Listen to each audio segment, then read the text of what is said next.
Sales, कैसे हो आप सब? आई होप सब बहुत अच्छे होंगे, सबकी पढ़ाई भी काफी अच्छी चल रही होगी। जिसको और अच्छा बनाने के लिए आ गई है आपकी अपनी Khushboo ma'am, biology master teacher at Vedantu. तो आज मैम आपको आपके पूरे सिलेबस के most important different based questions बताने वाली हूँ। मैं आपको हमेशा से ही बोलती हूँ कि आपके चैप्टर्स जो है 9th के बायोलॉजी के स्पेसिफिकली, उससे ना डिफरेंस रिलेटेड क्वेश्चन बहुत एक्सपेक्टेड रहते हैं। तो आज मैं आपको सारे के सारे डिफरेंस बेस्ड क्वेश्चंस प्रैक्टिस करवाने वाली हूँ वन गो में। तो मेक श्योर करना कि आप स्टार्ट से लेकर एंड तक पूरा सेशन वॉच करो और लाइक शेयर एंड सब्सक्राइब करना बिल्कुल भी मत भूलना। And let me tell you one अच्छी सी इंफॉर्मेशन टू यू ऑल कि भाई आई नो अब भाई आने वाले हैं फाइनल एग्जाम्स और हो रहा है धक धक कि डर लग रहा है भाई रिवीजन कैसे होगा, कैसे इतने सारे सब्जेक्ट्स का सिलेबस कंप्लीट होगा। तो भाई यहाँ पे आपकी वेदांतु मदद करने वाला है बहुत ही ज्यादा अच्छी तरीके से, और वो मदद है द्रोणा बैच की। लेट मी टेल यू, ये बैच आपका रिवीजन बैच होने वाला है जो ऑलरेडी 3rd of Jan से स्टार्ट हो चुका है। इसमें हर एक सब्जेक्ट का, वो चाहे आपका फिजिक्स हो, केमिस्ट्री हो, मैथ्स हो, इंग्लिश हो, बायो हो, एसएसटी का हिस्ट्री, सिविक्स, ज्योग्राफी हो, सबका ही रिवीजन हो रहा है, चल रहा है। वो भी कैसे? लाइव सेशन पे, मतलब आप अपने सारे फेवरेट मास्टर टीचर से लाइव पढ़ रहे हो इन सेशंस में, उनसे आप अपने लाइव डाउट पूछ सकते हो। Let me tell you one personal experience, 3rd of Jan को सबसे पहली क्लास मेरी ही थी जिसमें मैंने फंडामेंटल यूनिट ऑफ लाइफ पढ़ाया था बच्चों को, और भाई इतने सारे उनके डाउट्स थे जो कि मैंने सब इस पर्टिकुलर बैच में क्लियर किए हैं। सब के सब ऐसे ही आपके बाकी सारे मास्टर टीचर्स ऐसे ही लाइव सेशन ले रहे हैं जिसमें वो अनगिनत आपके डाउट सॉल्व कर रहे हैं, एंड इवन हम इसमें क्विजेस भी प्रैक्टिस कर रहे हैं, एंड वो सारे एक्सपेक्टेड क्वेश्चंस जो आपके एग्जाम में आ सकते हैं। जस्ट 45 डेज का ये कोर्स है जो कि 15th Feb से पहले आप लोगों का पूरा सिलेबस कंप्लीट करवा देगा आपके 9th का, वो चाहे साइंस हो, मैथ्स हो, इंग्लिश हो, एसएसटी का हिस्ट्री, सिविक्स, ज्योग्राफी हो। तो भाई इसको ज्वाइन करने के लिए आपको कुछ नहीं करना है। इस तरीके से सेशन के डिस्क्रिप्शन बॉक्स में आपको एक लिंक दिख रहा होगा जिसपे अगर आप क्लिक करोगे इस तरीके से तो आपको ये पेज ओपन होकर के आएगा जिसमें आप साफ साफ देख सकते होगे सारी क्लासेस लाइव हो रही हैं, पूरा सिलेबस कंप्लीट करवाया जा रहा है, एंड इवन स्टडी मटेरियल की पीडीएफ भी आपको अवेलेबल करवाई जा रही है। तो बस इस कोर्स को ज्वाइन करने के लिए आपको कुछ नहीं करना, मेरा कोड यूज करके KH Pro buy full course pay करो एंड प्राइस जस्ट 2500 है। भाई ये कोर्स का प्राइस रिड्यूस हो चुका है, 3000 था जो कि 2500 हो गया है। And let me tell you, सिर्फ और सिर्फ 15 Jan तक का आपके पास टाइम है, क्योंकि इसके बाद आप इसमें एनरोल नहीं कर पाओगे एंड इतना अच्छा प्राइस अवेल नहीं कर पाओगे।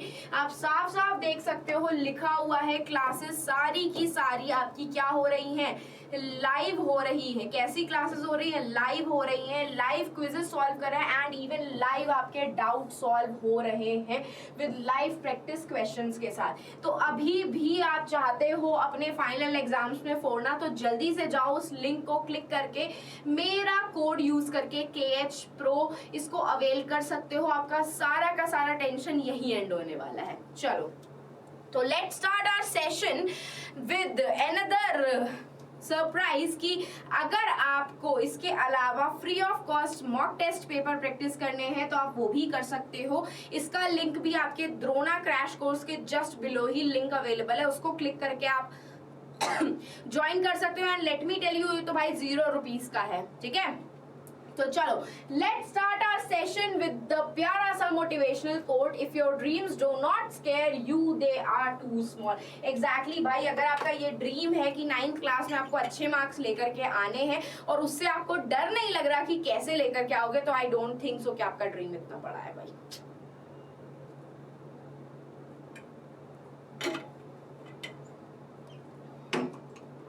उस ड्रीम को अचीव करने के लिए मैंने ऑलरेडी आपको ट्रिक बता दी है। चलो let's start our session with the very first question ki write the difference between epithelial and connective tissue in our body. epithelial tissue and connective tissue का आपको क्या बताना है, डिफरेंस बताना है. epithelial tissues की बात करूं तो ये outer most covering, outer most and inner most covering दोनों ही बनाते हैं. वो चाहे outer most covering of the body हो चाहे inner most covering of the body हो, ये दोनों को ही लाइनिंग करते हैं. आपकी बाहर की बॉडी, इवन आपके इंटरनल ऑर्गन्स की इंटरनल लाइनिंग को भी एपिथेलियल टिश्यू से ही बनी हुई है. इनका मेन जो फंक्शन होता है, या तो इनका फंक्शन होता है एब्जॉर्प्शन करवाने का, या तो इनका फंक्शन होता है सिक्रीशन करवाने का, या तो इनका फंक्शन होता है एक्सक्रीशन करवाने का, किसी चीजों मटेरियल का एक्सचेंज करवाने का. अगर मैं कनेक्टिव टिश्यू की बात करूं तो भाई कनेक्टिव का मतलब क्या होता है, दो चीजों को जोड़ना. तो आपकी बॉडी में जो कम्युनिकेशन है दो ऑर्गन्स को, बोन को मसल से, मसल को मसल से, या बोन को बोन से कनेक्ट करने का काम. It is a connecting link between two organs और टिश्यूज और एनीथिंग. ठीक है, कनेक्टिंग होते हैं और इनका मेन फंक्शन क्या होता है, आपके इंफॉर्मेशन को कनेक्ट करना, आपको प्रोटेक्शन प्रोवाइड करना, चीजों का ट्रांसपोर्टेशन में हेल्प करना. ठीक है, एंड आपको इंसुलेशन प्रोवाइड करना. तो ये सारे काम आपके कनेक्टिव टिश्यू करते हैं. तो भाई बेसिक सा डिफरेंस क्या हो गया, epithelial tissues are made up of more same type of cells, जबकि ये आपके डिफरेंट टाइप ऑफ सेल से बने हुए होते हैं. इनमें कोई इंटरसेलुलर स्पेसेस नहीं होती, इनके सेल्स के बीच में इंटरसेलुलर स्पेसेस होती है. इनका मेन फंक्शन क्या होता है, प्रोटेक्शन का, सिक्रीशन का, एक्सक्रीशन का, एक्सचेंज का. जबकि कनेक्टिव टिश्यू क्या करते हैं, वेरियस टिश्यू के बीच का इंटर कनेक्शन होते हैं, इंटर कम्युनिकेशन, कनेक्टिंग लिंक होते हैं आपके डिफरेंट डिफरेंट टिश्यूज के बीच के. ठीक है, डिफरेंट डिफरेंट टिश्यूज के कनेक्टिंग लिंक होते हैं. तो भाई ये तीन सिंपल सा बेसिक डिफरेंस आप लिख करके आ सकते हो. इवन आप इनको लॉन्ग आंसर्स में भी ये पॉइंट्स को मेंशन कर सकते हो, आपको कंफर्म मार्क्स मिलेंगे. अगर मैं बात करूं नेक्स्ट टाइप के डिफरेंस की, that is the difference between parenchyma, collenchyma and sclerenchyma, and it is the most important difference for your final exam. Final exam के लिए इसमें से कोई एक डिफरेंस तो आपसे जरूर पूछ लिया जाएगा, या तो पेरेन्काइमा और कोलेनकाइमा के बीच में, या कोलेनकाइमा स्क्लेरेन्काइमा के बीच में, या पेरेन्काइमा स्क्लेरेन्काइमा का बीच में, या तीनों के बीच का डिफरेंस वो आपसे पूछ सकता है. ठीक है, तो अगर मैं बात करूं आपके पेरेन्काइमा की, अगर मैं बात करूं पेरेन्काइमा टिश्यूज की, तो ये कैसे होते हैं, ये लिविंग होते हैं. कैसे टिश्यूज होते हैं, these are the living tissues made up of with the help of living cells. इनका मेन फंक्शन या तो स्टोरेज करवाने का होता है, या तो फोटोसिंथेसिस परफॉर्म करवाने का होता है, या फिर क्या करते हैं, एक्वाटिक प्लांट्स को फ्लोट करवाने में हेल्प करते हैं. एक्वाटिक प्लांट्स को फ्लोट करवाने में हेल्प करते हैं आपके ये सारे ही टिश्यूज. एंड पेरेन्काइमा जो होता है आपका, इनकी जो सेल वॉल होती है, इनकी जो सेल वॉल होती है वो किससे बनी हुई होती है, सेल्यूलोज से बनी हुई होती है, और बहुत सारा इंटरसेलुलर स्पेसेस भी प्रेजेंट होता है. अगर मैं कोलेनकाइमा की बात करूं तो कोलेनकाइमा भी आपके लिविंग टिश्यूज ही होते हैं. कैसे टिश्यूज होते हैं, these are also the living tissues. कैसे टिश्यूज होते हैं, लिविंग टिश्यूज होते हैं आपके ये भी. इनका मेन फंक्शन होता है प्लांट के पार्ट्स को फ्लेक्सिबिलिटी प्रोवाइड करना. फ्लेक्सिबिलिटी का मतलब जैसे हवा वगैरह चल रही होती है तो आपका प्लांट इधर से इधर मूव कर पाता है, तो कोलेनकाइमा टिश्यूज की वजह से ही मूव कर पाता है. एंड ये प्रेजेंट कहाँ होते हैं, लीफ के पिट्यूल में, पिट्यूल ऑफ द लीफ में प्रेजेंट होते हैं. ठीक है, पिट्यूल ऑफ लीफ में प्रेजेंट होते हैं. इनकी जो सेल वॉल होती है पेक्टिन एंड सेल्यूलोज से बनी हुई होती है. याद रखना, इनकी सेल वॉल जो होती है पेक्टिन एंड सेल्यूलोज से बनी हुई होती है. अब अगर मैं बात करूं स्क्लेरेन्काइमा की, तो ये आपके डेड सेल्स होते हैं. ये प्रेजेंट होते हैं आपके hard part of the plant में. कहाँ प्रेजेंट होते हैं, they are present in the hard coating of seeds, stems, veins of leaf, या कोकोनट की आउटर कवरिंग में. और देखो भाई, जो भी सेल्स आपके डेड होते हैं, जो भी सेल्स आपके डेड होते हैं, उनका मेन फंक्शन होता है मैकेनिकल सपोर्ट या फिर स्ट्रेंथ प्रोवाइड करने का. ठीक है, ये हो गए आपके पेरेन्काइमा, ये हो गया आपके पेरेन्काइमा, ये हो गया आपका कोलेनकाइमा. ठीक है, एंड ये हो गया आपका स्क्लेरेन्काइमा. ठीक है, ये हो गया आपका स्क्लेरेन्काइमा. ठीक, इतना फालतू सा डिफरेंस होता है। चलो moving ahead with the next difference, what is the difference between cardiac and striated muscles in the animal body. मैं पहले भी आपको बता चुकी हूँ, मसल से आपका डिफरेंट बेस्ड क्वेश्चन बहुत आता है, इवन टिश्यूज से आपका डिफरेंस बेस्ड क्वेश्चन आना बहुत ही मैंडेटरी है। तो अगर मैं कार्डियक मसल्स की बात करूं, तो these are present in heart, ठीक है। इनका क्या होता है, हार्ट में प्रेजेंट होते हैं, ब्रांच्ड होती हैं ये मसल्स। कैसी होती है, ब्रांच्ड होती हैं, सिलेंड्रिकल होती हैं। कैसी होती है, सिलेंड्रिकल होती हैं, एंड यूनिन्यूक्लिएटेड होती है। कैसी होती है, सिंगल न्यूक्लियस ही प्रेजेंट होता है। इवन इनमें क्या प्रेजेंट होता है, इंटरकैलेटेड डिस्क प्रेजेंट होती है, जो कि सिर्फ और सिर्फ आपका कार्डियक मसल्स में ही प्रेजेंट होती हैं, सिर्फ और सिर्फ। स्ट्राइएटेड मसल्स की बात करूं, किसकी बात करूं, स्ट्राइएटेड मसल्स की बात करूं, तो इनको हम लोग क्या बोलते हैं, स्केलेटल मसल्स भी बोलते हैं, क्योंकि ये कहाँ पे प्रेजेंट होती हैं, हमारे लिम्स में प्रेजेंट होती हैं, हैंड्स एंड लेग्स में प्रेजेंट होती हैं।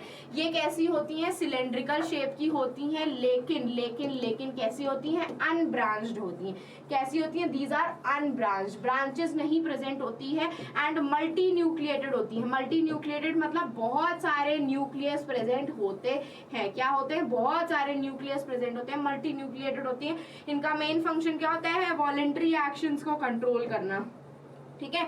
वॉलेंट्री एक्शंस को कंट्रोल करना मतलब आप जो चल फिर रहे हो उसको कंट्रोल करने का काम आपकी स्ट्राइएटेड या फिर स्केलेटल मसल्स करती हैं, ठीक है। क्या करती हैं, स्ट्राइएटेड या स्केलेटल मसल्स। तो कार्डियक मसल्स इनवॉलेंट्री होती हैं, हार्ट के मूवमेंट को, दिल के धड़कने को आप कंट्रोल नहीं कर सकते। कैसी होती हैं, मल्टी न्यूक्लिएटेड, अरे हाँ सॉरी, मल्टी न्यूक्लिएटेड नहीं, यूनिन्यूक्लिएटेड होती हैं तो शायद, और ब्रांच होती हैं आपकी, ठीक है। And they are found only in heart. एक में से आप में से किसी एक बच्चे ने मुझसे पूछा था कि मैम कार्डियक मसल कहाँ प्रेजेंट होती है। उसको मैंने बोला अच्छा मुझे ये बताओ कार्डियक का मतलब क्या होता है। उसने बोला मुझसे कि मैम कार्डियक का मतलब हार्ट होता है। तो भाई ये कैसा क्वेश्चन है कि कार्डियक मसल और कहाँ प्रेजेंट होती होगी, है। स्ट्राइएटेड मसल्स की बात करूं तो हम इनको स्केलेटल मसल्स भी बोलते हैं। ये इनवॉलेंट्री नहीं वॉलेंट्री होती हैं, अपने फंक्शन में मल्टी न्यूक्लिएटेड होती है, अनब्रांच्ड होती हैं। कहाँ प्रेजेंट होती है, ट्राइसेप, बाइसेप्स। ट्राइसेप्स मतलब ये इन सब में प्रेजेंट होती है, हाथों में और पैरों में, और आपको मूवमेंट करने में हेल्प करती है, ठीक है। Moving on to the next difference जो कि है between the apical and lateral meristematic tissues. तो भाई apical meristematic and lateral meristematic tissues में क्या डिफरेंस रहता है। एपिकल की बात करूं तो they are present on the tip of root and shoot, they are present in the on the tip of root and shoot. इसके क्या करवाते हैं, they help in the increasing length, length को इंक्रीज करवाने में हेल्प करती है, ठीक है। लेंथ को इंक्रीज करवाने में हेल्प करती है। अगर मैं लेटरल मेरिस्टेमेटिक टिश्यूज की बात करूं तो they are present on the sides of the stem. ये कहाँ प्रेजेंट होती है, साइड्स ऑफ स्टेम्स में प्रेजेंट होती हैं, और ये क्या करवाती हैं, गर्थ को इंक्रीज करवाने में हेल्प करती हैं। गर्थ मतलब उसको मोटू बनाने में हेल्प करती हैं। एपिकल मेरिस्टेमेटिक टिश्यूज उसको लंबू करने में हेल्प करते हैं। तो भाई अगर मैं बात करूं एपिकल मेरिस्टेमेटिक टिश्यूज की तो ये tip of root and shoot पे प्रेजेंट होते हैं। ये प्राइमरी टिश्यूज बनाते हैं। प्राइमरी टिश्यूज वो टिश्यूज होते हैं जो आपके प्लांट की लेंथ को इंक्रीज करने में रिस्पॉन्सिबल होते हैं। क्या इंक्रीज करने में, लेंथ को इंक्रीज करने में, उनको हम प्राइमरी प्लांट टिश्यूज बोलते हैं। और ये क्या करती हैं, यंग लीफ, रूट और स्टेम्स के इलोंगेशन में उसको लेंथ को बढ़ाने में हेल्प करते हैं। लेटरल मेरिस्टेमेटिक टिश्यूज की बात करूं तो ये ज्यादातर मैच्योर रीजन में प्रेजेंट होते हैं, रूट एंड शूट के, और सेकेंडरी टिश्यूज होते हैं। सेकेंडरी टिश्यूज का मतलब ये होता है कि जो अपने मोटापे को, गर्थ को इंक्रीज कर रहे हैं। सेकेंडरी मतलब गर्थ हो गया, वो अपनी गर्थ को इंक्रीज कर रहे हैं। प्राइमरी मतलब वो अपने लेंथ को इंक्रीज कर रहे हैं। एंड कहाँ प्रेजेंट होते हैं, they are present on the woody axis, side of the stem में प्रेजेंट होते हैं। कहाँ प्रेजेंट होते हैं, साइड्स ऑफ स्टेम में प्रेजेंट होते हैं आपके apical and lateral meristematic tissues, ठीक है। Moving on to the next difference, give the difference between skeletal and smooth muscle fibers. देख रहे हो भाई, तीनों ही मसल्स आपकी इम्पोर्टेंट हैं, तीनों ही मसल्स आपकी इम्पोर्टेंट हैं, बहुत इम्पोर्टेंट है। नहीं पढ़ करके जा रहे हो तो भैया अपना ही नुकसान करोगे, मेरा कुछ नहीं जाएगा, ठीक है।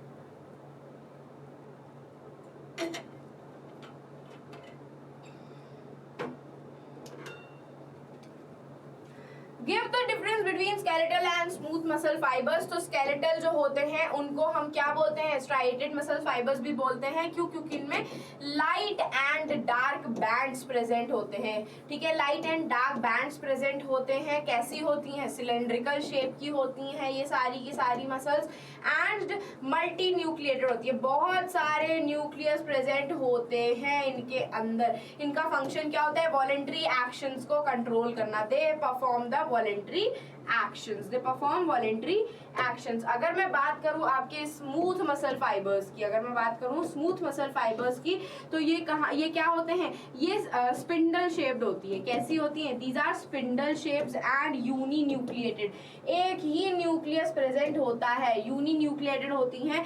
कोई no light and dark bands are present, कोई भी लाइट एंड डार्क बैंड्स नहीं होते इनके अंदर। No light and dark bands आपके, ठीक है। एंड ये हमारे कैसे एक्शंस को कंट्रोल करती है? इनवॉलेंट्री एक्शंस को कंट्रोल करती है। ठीक है, जैसे हमारे स्टमक का मूवमेंट, हमारे स्मॉल इंटेस्टाइन का मूवमेंट, हमारे लंग्स का, लिवर का मूवमेंट, ये सब हमारी स्मूथ मसल फाइबर्स कंट्रोल करती है। तो स्केलेटल मसल्स कहाँ प्रेजेंट होती हैं? बॉडी में, फेस में, नेक में, लिम्स में, जिनके एक्शंस को हम कंट्रोल कर सकते हैं। सिलेंड्रिकल शेप की होती हैं, मल्टी न्यूक्लिएटेड होती हैं, और alternate light and dark bands present होते हैं, जिसकी वजह से इनको हम स्ट्राइएटेड मसल फाइबर्स भी बोलते हैं। क्या बोलते हैं? Striated muscle fibres. और ये वॉलेंट्री होती हैं, थक भी जाती हैं। भाई आपके हाथ की मसल्स और पैरों की मसल्स काम कर करके थक नहीं जाती हैं इसी वजह से। ठीक है, बात करूं मैं स्मूथ मसल फाइबर्स की, तो ये आपके इंटरनल ऑर्गन्स में प्रेजेंट होते हैं। कैसी होती हैं? स्पिंडल शेप्ड होती हैं, यूनी न्यूक्लिएटेड होती हैं। इनमें कोई भी लाइट एंड डार्क बैंड्स नहीं प्रेजेंट होते, and they are involuntary in actions, और ये भी थकती नहीं है। ये भी इनवॉलेंट्री होती है, मतलब जो एक्शंस हम कंट्रोल नहीं कर सकते वो actions smooth muscle fibres perform करवाती हैं, और ये जिंदगी भर काम करती रहती हैं, थकती नहीं है। थकती आपकी सिर्फ स्केलेटल मसल फाइबर्स हैं। ठीक है, moving on to the next difference, that is the difference between xylem and phloem. xylem and phloem का difference मुझे कौन बताएगा पब्लिक? जाइलम एंड फ्लोएम का डिफरेंस मुझे कौन बताएगा? तो जाइलम एंड फ्लोएम जो होते हैं, these are the type of complex permanent tissues. ठीक है, क्या होते हैं? ये सारे कॉम्प्लेक्स परमानेंट टिश्यूज होते हैं आपके। ठीक है, जाइलम एंड फ्लोएम। तो जाइलम की बात करें तो जाइलम क्या होता है आपका? वाटर एंड मिनरल्स की ट्रांसपोर्टेशन करवाता है। दे helps in the transportation of water and minerals. ठीक है, इनके सारे के सारे सेल्स कैसे होते हैं? डेड होते हैं, except the xylem parenchyma, except xylem parenchyma जो आपका living part of the xylem होता है। ये कैसा ट्रांसपोर्ट करवाते हैं? पैसिव ट्रांसपोर्ट करवाते हैं, मतलब इनका जो ट्रांसपोर्ट होता है उसमें एनर्जी की रिक्वायरमेंट नहीं होती। पैसिव ट्रांसपोर्ट के साथ साथ इनका जो डायरेक्शन होता है वो यूनी डायरेक्शनल होता है। यूनी डायरेक्शनल मतलब आपके जो पानी होता है वो रूट्स में से लीव्स तक ही आता है, कभी भी लीव्स से पानी निकल करके रूट्स तक नहीं जाता। अगर मैं बात करूं आपके फ्लोएम की, अब मैं पेन चेंज कर लेती हूँ, अगर मैं बात करूं आपके फ्लोएम की, तो फ्लोएम जो होते हैं आपके वो किसका ट्रांसपोर्टेशन करवाते हैं? फूड का ट्रांसपोर्टेशन करवाते हैं। ये सारे के सारे लिविंग होते हैं आपके, except xylem phloem fibres, except phloem fibres जो कि डेड होते हैं। बाकी सारे ही फ्लोएम के जो पार्ट होते हैं वो लिविंग होते हैं। ये कैसा ट्रांसपोर्ट करवाते हैं? एक्टिव ट्रांसपोर्ट करवाते हैं। एक्टिव ट्रांसपोर्ट का मतलब होता है कि इनको एनर्जी की रिक्वायरमेंट होती है ट्रांसपोर्टेशन करवाने में। ठीक है, एंड इनका जो डायरेक्शन होता है ना वो बाई डायरेक्शनल होता है, मतलब खाना जो है रूट्स में से लीफ तक भी जा सकता है, और लीफ में से निकल करके खाना रूट्स तक भी जा सकता है। ऊपर से खाना नीचे भी आ सकता है, नीचे से खाना ऊपर भी जा सकता है, दोनों तरीके से खाना ऊपर नीचे हो सकता है। जबकि पानी का जो ट्रांसपोर्टेशन है वो रूट्स में से निकल करके बाकी सारे प्लांट्स में जाता है, इधर उधर नहीं जा सकता, इधर उधर नहीं जा सकता है। ठीक है, तो ये हो गया आपके बेसिक सा डिफरेंस। ये वाटर का ट्रांसपोर्टेशन करवाते हैं, डेड सेल से मेनली बने हुए होते हैं। इनकी जो सेल वॉल होती है वो काफी ज्यादा थिक होती है और लिग्निन से बनी हुई होती है, और ये क्या करवाते हैं? पैसिव ट्रांसपोर्ट करवाते हैं, जिसमें कोई भी एनर्जी की रिक्वायरमेंट नहीं होती। ये क्या करते हैं? फूड को ट्रांसपोर्ट करवाते हैं, लिविंग सेल से बने हुए होते हैं। इनकी जो सेल वॉल होती है काफी ज्यादा थिन होती है और सेल्यूलोज से बनी हुई होती है। और ये क्या करवाते हैं? एक्टिव ट्रांसपोर्ट, मतलब इनको एटीपी की रिक्वायरमेंट होती है ट्रांसपोर्टेशन करवाने करवाने में, एटीपी की रिक्वायरमेंट, एनर्जी की रिक्वायरमेंट होती है ट्रांसपोर्टेशन करवाने में, ठीक है। Moving on to the next difference, that is the difference between diffusion and osmosis. Osmosis and diffusion के बीच का क्या difference होता है भाई? तो बहुत ही easy है। Diffusion जो होता है, it's also movement of water। देखो, diffusion जो होता है 3 states of matter में हो सकता है, तीनों states of matter में diffusion का process होता है।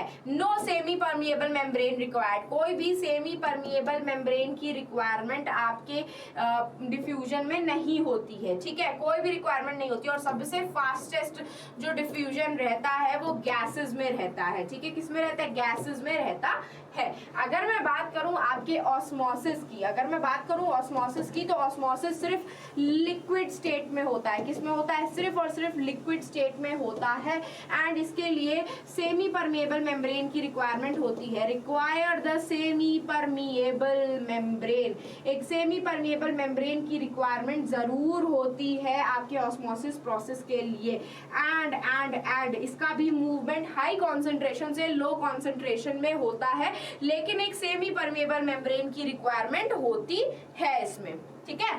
तो ऑस्मोसिस डिफ्यूजन जो होता है तीनों स्टेट ऑफ मैटर में हो सकता है, सॉलिड, लिक्विड, गैसेस में, और सेमी परमिएबल मेम्ब्रेन की रिक्वायरमेंट नहीं होती है। जबकि ऑस्मोसिस जो होता है वो सिर्फ लिक्विड स्टेट में होता है आपका, इसमें सेमी परमिएबल मेम्ब्रेन की रिक्वायरमेंट होती है। इसमें एक सेमी परमिएबल मेम्ब्रेन की रिक्वायरमेंट होती है, एंड देखो लिखा हुआ है, और ये सिर्फ और सिर्फ लिक्विड स्टेट में होता है, सिर्फ और सिर्फ लिक्विड स्टेट में। Moving on to the next question, difference का कि what are the functional differences between a plasma membrane and cell wall? Function का difference पूछा है। plasma membrane की बात करूँ तो ये कैसी होती है? semi permeable होती है। क्या होती है? semi permeable होती है। cell wall की बात करूँ तो cell wall क्या होती है? freely permeable होती है। it is फ्रीली परमिएबल, किसी को भी अंदर बाहर जाने की परमिशन दे देती है। प्लाज्मा मेम्ब्रेन किससे बनी हुई होती है? लिपिड्स एंड प्रोटीन से बनी हुई होती है। जबकि सेल वॉल जो होती है वो किससे बनी हुई होती है? सेल्यूलोज से बनी हुई होती है। Plasma membrane animal and plant cell दोनों में प्रेजेंट होती है। किसमें प्रेजेंट होती है? एनिमल एंड प्लांट सेल दोनों में। जबकि सेल वॉल जो होती है सिर्फ और सिर्फ प्लांट सेल में प्रेजेंट होती है, सिर्फ और सिर्फ प्लांट सेल में। तो प्लाज्मा मेम्ब्रेन जो होती है वो सेमी परमिएबल होती है, नॉन इलास्टिक होती है, लिपिड और प्रोटीन से बनी हुई होती है। सेल वॉल जो होती है उसका काम होता है प्रोटेक्शन, स्ट्रेंथ और रिजिडिटी प्रोवाइड करने का, एंड ये कंप्लीटली परमिएबल होती है, मतलब फ्रीली परमिएबल होती है, ठीक है। एंड ये सिर्फ और सिर्फ किसमें प्रेजेंट होती है? प्लांट सेल में प्रेजेंट होती है, ठीक है। किसमें प्रेजेंट होती है? प्लांट सेल्स में प्रेजेंट होती है, ठीक है। Moving on to the next question, write the difference between macro and micronutrients. क्या difference होता है macro and micronutrients में? ठीक है, मैक्रो एंड माइक्रो न्यूट्रिएंट्स में क्या डिफरेंस रहता है भाई? मैक्रो न्यूट्रिएंट्स जो होते हैं they required in the larger quantity, ज्यादा क्वांटिटी में चाहिए होते हैं। एंड 6 मैक्रो न्यूट्रिएंट्स होते हैं, nitrogen, phosphorus, calcium, magnesium and sulphur. जबकि माइक्रो मतलब छोटा, तो माइक्रो न्यूट्रिएंट्स हमेशा स्मॉल क्वांटिटीज में चाहिए होते हैं, और ये 7 इन नंबर्स होते हैं, जैसे कि iron, manganese, boron, zinc, copper, molybdenum, chlorine. और ये सारे के सारे न्यूट्रिएंट्स क्रॉप को सॉइल से मिलते हैं। किससे मिलते हैं? सॉइल से मिलते हैं। बस इतना सा बेसिक डिफरेंस रहता है मैक्रो एंड माइक्रो न्यूट्रिएंट्स में। Moving ahead with the next difference, that is the state the difference between manure and fertilizer. तो भाई manure and fertilizer में क्या difference रहता है? तो manure and fertilizers जो होते हैं आपके, ये कैसे होते हैं? These are chemical based. These contains chemical. जबकि आपके मैन्योर किससे बने होते हैं? ऑर्गेनिक मैटर से बने हुए होते हैं। किससे? एनिमल की एक्सक्रीटा से, प्लांट के वेस्ट से। एनिमल एक्सक्रीटा से मिलकर के, प्लांट के वेस्ट से मिलकर के आपके मैन्योर बने हुए होते हैं। Manure are not nutrient specific, ये न्यूट्रिएंट स्पेसिफिक नहीं होते, मतलब बहुत ही कम न्यूट्रिएंट्स का अमाउंट आपके मैन्योर में प्रेजेंट होता है। लेकिन इट एनहांसेस सॉइल की फर्टिलिटी। ये क्या एनहांस करती है? सॉइल की फर्टिलिटी को बढ़ाती है, सॉइल की फर्टिलिटी को इंक्रीज करती है। जबकि फर्टिलाइजर केमिकल बेस्ड होते हैं, मैन मेड होते हैं, और ये न्यूट्रिएंट स्पेसिफिक होते हैं। कैसे होते हैं? These are nutrient specific. कैसे होते हैं? न्यूट्रिएंट स्पेसिफिक होते हैं क्योंकि हमने खुद ने बनाए होते हैं, तो हमें पता होता है कि कितना न्यूट्रिएंट हमें इनमें ऐड ऑन करना होता है, जितना हमारे प्लांट्स को रिक्वायरमेंट होती है। उसके बाद भाई ये क्या करते हैं? सॉइल की फर्टिलिटी को डिक्रीज करते हैं, डिक्रीजेस सॉइल की फर्टिलिटी। क्या करते हैं? सॉइल की फर्टिलिटी को डिक्रीज करते हैं। क्या करते हैं? डिक्रीज करते हैं सॉइल की फर्टिलिटी को। तो मैन्योर जो होते हैं ऑर्गेनिक मैटर प्रेजेंट होता है, एनिमल वेस्ट और प्लांट वेस्ट से बने हुए होते हैं और कोई भी पोल्यूशन कॉज नहीं करते। जबकि फर्टिलाइजर्स जो होते हैं इनऑर्गेनिक मैटर मतलब केमिकल्स से मिलकर के बने हुए होते हैं। These are made up of chemicals prepared commercially from chemicals and it causes pollution in soil and water. ये पोल्यूशन भी कॉज करते हैं सॉइल और वाटर का, ठीक है, सॉइल एंड वाटर का पोल्यूशन कॉज करते हैं। तो भाई here the end of our session. तो जरा फटाक से लाइक शेयर एंड सब्सक्राइब कर दो चैनल को, ताकि सारे अपडेट्स आपको टाइम टू टाइम मिलते रहे। And let me tell you, जल्दी से टेलीग्राम लिंक को ज्वाइन कर लो, टेलीग्राम को सब्सक्राइब कर लो। लिंक आपके सेशन के डिस्क्रिप्शन बॉक्स में अवेलेबल है। सारे डेली नोट्स, असाइनमेंट, क्विजेज, आपको लाइव स्ट्रीमिंग की इंफॉर्मेशन सब आपको टेलीग्राम पे मिल जाएगी। तो इसीलिए टेलीग्राम को ज्वाइन करना बिल्कुल भी मत भूलना। इस सेशन की पीडीएफ भी आपको टेलीग्राम पे ही मिल जाएगी। तो भाई अगर किसी को मुझे पर्सनली फॉलो करना है तो वो मुझे इंस्टाग्राम पे फॉलो कर सकता है, खुशबू डैश भाटिया मेरा इंस्टाग्राम का अकाउंट है। तो अब हम फिर मिलेंगे चलते चलते ऐसे ही नेक्स्ट अमेजिंग सेशन में। तो बाय बाय, टेक केयर।